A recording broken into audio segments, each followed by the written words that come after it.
I am Harshini Sudarshan. I am a grade 12 student studying at Delhi Public School, Bangalore East.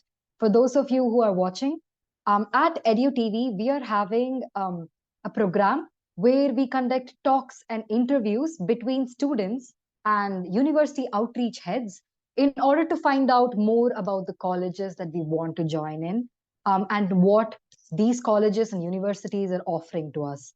So all of this between a university outreach head and a student in order to get answers to questions that every student like me has. So we're inviting all university outreach heads and students to tune into this.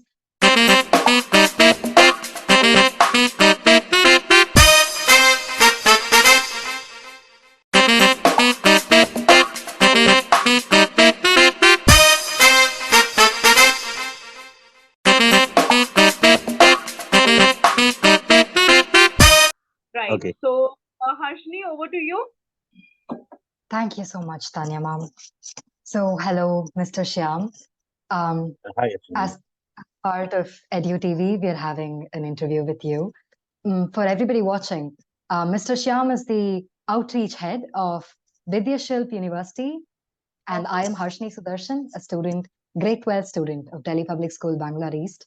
And I hope to ask a few questions to Mr. Shyam and get a more clearer idea in terms of careers and college and degrees, especially in terms of the university we're talking about on the table, Vidyashilp University. So, Mr. Shyam, I had one thing. As a grade 12 student and as Gen Z, one trend I've noticed is, especially with students of my age, is to choose a very unique combination of degrees or, something unique to have a career path that is impactful in the long run, right? Yeah. So, what do you think is the combination of degrees in vogue, and how do you think we should go about being unique? Okay. See, if we are talking about uniqueness, each and every courses, each and every domain has its own uniqueness. There is no specific courses which you could relate it as very unique or very potential. Say, for example, humanities. If I'm looking at broadly classifying your education system across the globe, you have humanities, you have commerce, you have science. So each and every department, you have a different courses which keep on coming up. Say, for example, if you're talking about the courses, the nomenclature of the courses, it has remained same. Say, in terms of higher education, you have BTech as a degree, you have BMS or a BBA as a degree, you have BA as a degree. The nomenclature of the courses have remained same. But what has changed is the content and the curriculum wherein the domain has come in, the new domains, upcoming domains. Say, for example, if I'm talking about a domain called as digital business, which is one of the most upcoming domain. Uh, say, you may have heard about companies like Uber, right? You would have heard about a company called as Uber. If you know about Uber as a company, it is one of the largest transport service provider of the world. That is something which everyone is aware about. But if you look at their business model, Uber doesn't own a single car, nor Uber doesn't own a single driver. They are the largest transport service provider. On the similar platform, you have Spotify, you have Airbnb. So these are the domains which are coming up, wherein a student can look forward to put up his career. And at the same time, you have to look at a student if he or she is inclined, or if he or she has got an interest in this particular domain. Say, for example, science as a domain. We have data science, which is booming up. Your AI, your ML, your augmented reality, your metaverse, everything is part of data science. Under data science, you have different specialization. Similarly, in humanities, if I'm talking about humanities, you have psychology and economics as a subject which is booming in right now. So if what happened was in early 70s, the then Prime Minister of India, Jawaharlal Nehru, told that uh, tomorrow is the age of engineers and doctors. So that is why where India as an entire country, we followed him, and we have looked at this two mainstreams, or engineering, or medicine as the two mainstreams. But then imagine a world completely filled up with doctors and engineers. What about civil service? What about your workers? What about your daily laborers? You have each and every domain which has got a similar kind of potential, but then you have to analyze which is the current domain which is in asking, which has got a huge potential. So that way you have to identify and choose your domain based upon your interest. So it is not that in today's world, say if I'm talking about digital marketing is one of the most sought courses. People think about, okay, digital marketing is something which I would like to know, but you have to analyze whether I am have an inclination towards it, whether I am interested in this particular domain. That is a self-assessment which a student should do it. Once the student is analyzed about him or her, whether what is the field which we want to go, and then shortlist on the domains, and then pursue a career into that. Okay. So long-term commitment, being sure of what you want, right? Yes. And I also was thinking that, when I looked at Vidyashilp University for the first time, because I'm also in search of a college, right? I realized that Vidyashilp is a very comprehensive college in terms of the degrees also that it offers, the courses, right? So what is it that it offers in terms of liberal arts and design and business? And, there's a new school I noticed, data science and stuff, right? If you could Yes. elaborate more on. So if you look at Vidyashilp, the name itself suggests a lot. So it means Vidya means education, Sculpt means sculpting your education, Shilp means sculpt. So that is an ideology which we started with, and that we stand with our name. So when we have chosen this domain, we are the 21st private university in the state of Karnataka. So every year there is an act, there are new universities which do come in. And we are the only universities among the 21st, 21 universities which are there in the Karnataka to directly get an approval from UGC to become a university without having any background in the higher ed space.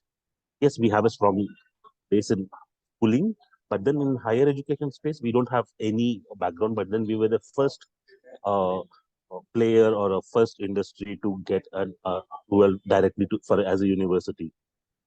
And now, if you're talking about the programs which we offer and why we are different from others, are you have all our programs are curated in accordance with the new NEP policy. So the new NEP policy says your courses should be multidisciplinary in nature, which should be interdisciplinary also. That is an ideology which we have picked up. Say, for example, our data science as a program. You have a normal BTech degree, which is offered for 4 years, which is called BTech degree with 160 credit. If I have to explain you what a credit is, 15 hours of classroom teaching will be calculated as 1 credit. Wherein, if you look at your subjects, you have six subjects in school. Each subject would carry 100 marks. You have 600 marks in total. Similarly, at a higher ed space, you have to accumulate an X number of credit. You have to accumulate 160 credit to get a technical degree or a BTech degree. But then our courses are BTech honors courses. You have to accumulate 180 credit to get an honors program. Similarly, in the non-sciences program, all the regular programs which are offered are of 124 credit, but then we offer a 160 credit program. So It's more weighted set of it has got courses. more weightage. When I say 160 credit, what it does that for a student individually is, if you know, most of the students who would wish to travel abroad would take a year of course, and then they do IELTS. They take up IELTS, they do an extra 1 year course after 3 year degree. But this honors program, they would not have to take up that one extra year. And also another major advantage of doing an honors program is an honors track with a research in your graduation. You can directly apply for a PhD without even doing your master's. So imagine you spend 3 years in degree and 2 years in master's, then you go for a PhD. But then here you do a 4 years graduation with an honors program, you directly jump into PhD program. So you save 1 year there. And also the program, what we have curated, when I say interdisciplinary, say we have majors and minors combinations. So how does a data science as a program would have minor? we have the strangest of the strange minors. Say, for example, economics as a minus, psychology as a minus, business as a minus, finance as a minus, data science and economics. How is it related? Somebody would ask me. Yes, students have, of course, asked me, how is data science related to economics? If I'm talking about economics, if I have to brief you what economics is, it is Oh, how I am to. an economics student also, Oh, so great! this is I am also an especially economics important student. to me. It's So I am especially also an important to economics me. student. So if I have to briefly explain you, economics is how do we utilize our resources Yes. based upon the demand and supply. It is at an individual level to a nation level. Without economics, we cannot survive in this world. So if I have to calculate the GDP of a nation, I would need data. I need to analyze that data. Hmm. I need to come up with the results. That is how both these domains interlink. That interlinking part is something which we teach. Okay, So so that has a lot of value.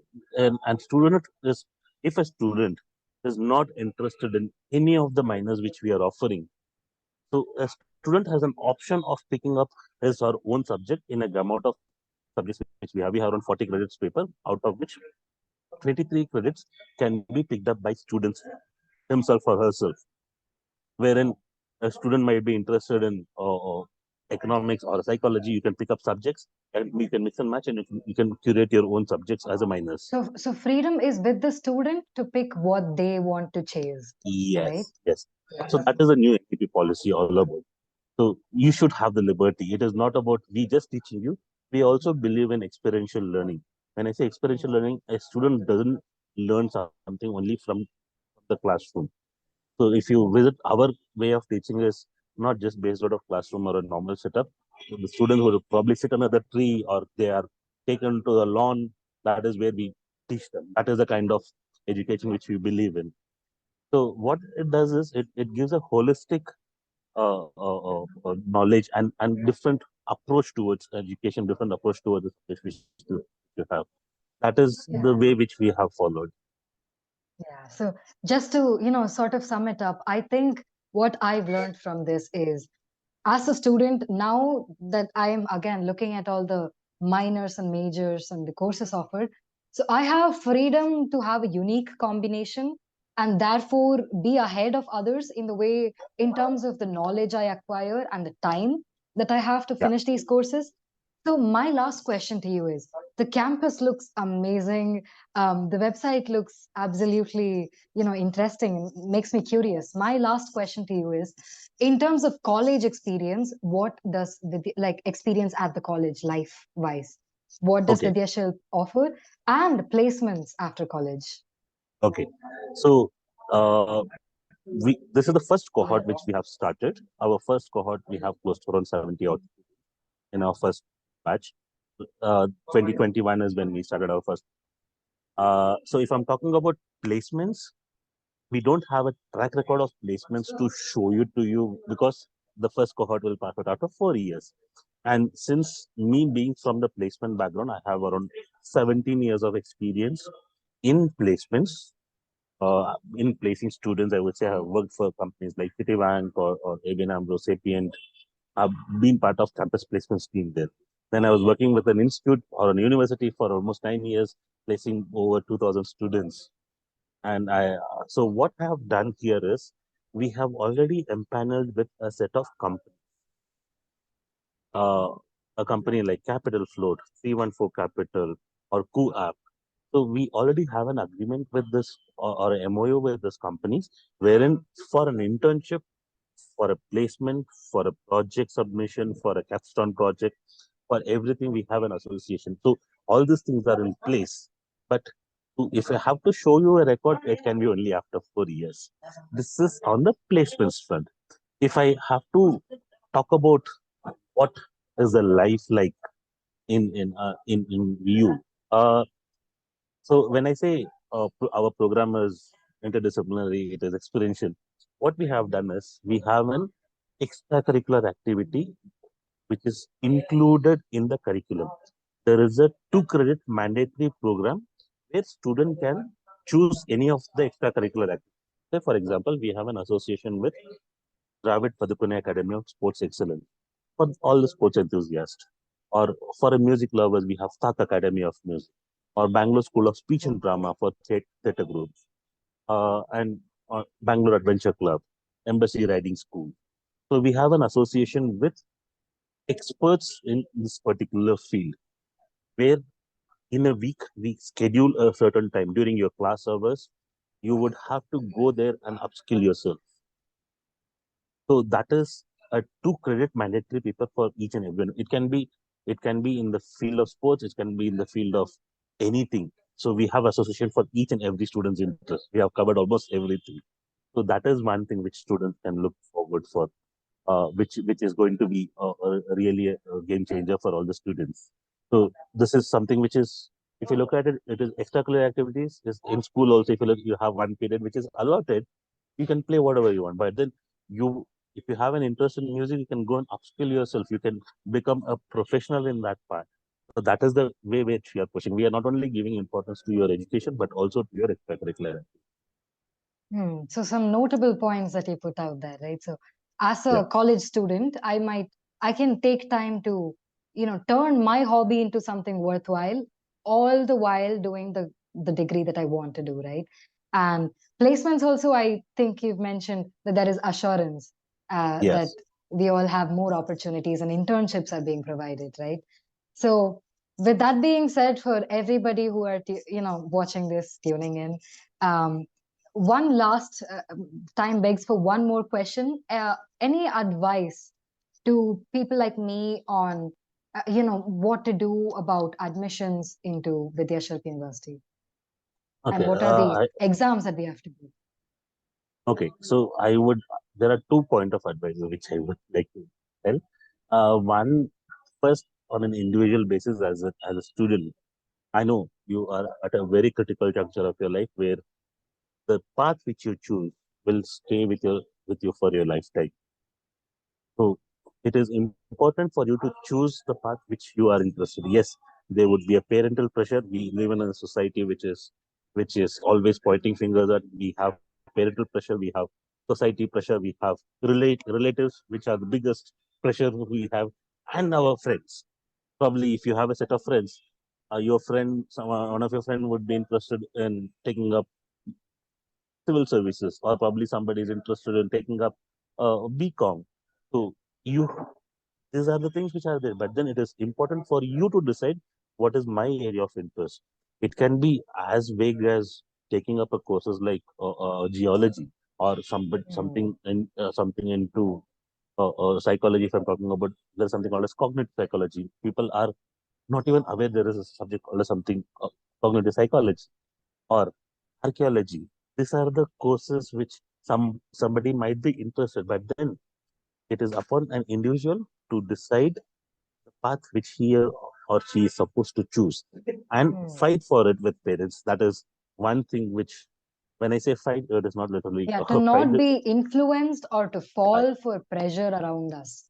Go for what Yes, you want to do in yeah, the end. because that will stay with you, and that will be of your interest throughout your life, and you Mm. won't regret the decision. And also, secondly, if I'm talking about what are the things a student is supposed to do when he or she is looking at admissions. See, today we are in a world where we don't even have to go out for shopping. We can sit at home, we can order food, we can order clothes, we can order everything. So at the at the help of your mobile or desktop or laptop, you are able to find out which are the best ins. First, understand what is that you are interested in, and then do some research. Which are the best institutes? Whether you want to study in Bangalore, you want to go outside Bangalore, or you want to go outside India, make that analysis. Find out which are the good colleges. Those things are available in the web. You don't have to go Mm. anywhere. You don't have to step out. Find out. Then speak to few of the alumni, to connect them through LinkedIn. Connect with them through LinkedIn and understand what are the kind of courses, what they're offering, how are the courses, and how can they, or speak about placements. Check with them how are Mm. the faculty, what how good are they. Those are the homeworks which you're supposed to. And with respect to VU, if I were to get into VU, what would be the competitive exams that I'd have to give, or would it be based on merit or? Okay, so we do accept all competitive exams starting from SAT to CET. So we offer scholarship for SAT students. Anybody who is scoring about 1200 are eligible for scholarship starting from 25% to 75% scholarship. We accept JEE score or a NEET score. But then any student who do come into our process, and we also take care of Karnataka CET, common interest test for the technical program, because we are a state private university. We are bound by we are bound to legally allocate a certain amount of seat in BTech program. So what it does is, if I'm talking about yes, if I am talking about the competitive exams, we do accept all competitive exams, but then we have our own assessment. I would not call it as an exam. It is an assessment to judge or to look at what are the strengths of students. We have something called as a career discovery quiz. It is a 40 minutes online test. Any student with irrespective of any competitive exam is supposed to take that uh, test, which is called as career discovery quiz. It is not an elimination round. What it does is it will tell you what are your strengths. Are you strong in management? Are you strong in technical place? Are you strong in literature? Are you strong in I did see domain? the quiz on the website. Yeah, it was Yeah. there. Yes. So once you complete the quiz, then you would have a faculty interaction. We don't call it as an interview, even though for nomenclature we have made it as an interview because we have supposed to legally we are supposed to use the term interview. But then I would call it as a faculty interaction. It is an interaction for around half an hour to 1 hour, depending upon how the conversation goes. Then mutually we both, when I say we both, faculties and students take a call whether faculty would say this is something which you are okay with. Would you be interested in joining us? The student would say, yes, I am interested. Then we mutually take a call. Okay. So for everybody, thank you so much, Mr. Shyam. Just concluding with it, Vidyashilp seems to be a very, comprehensive college in terms of both college experience and the courses it offers. Do see their campus. It looks amazing. It's in Bangalore, Karnataka. Relatively new, but seems to be providing unique opportunities to people like me who are really wanting to check out new courses and stuff. It accepts or admissions based on merit, SAT, CET, very mutual call on whether you want to join Vidyashilp or not. And there are multiple schools from which you can take degrees, right? Arts and all the way till BTech. So with that being said, thank you so much, Mr. Shyam, on Vidyashilp University. And in general, don't take pressure from anybody. Chase what you want to chase. When you get there, half of success is already done. So thank you so much, Mr. Shyam. It was wonderful talking to you. Pleasure, And thank you on Ashwini. behalf of EDU TV, and I'm Harshini. Thank you so much.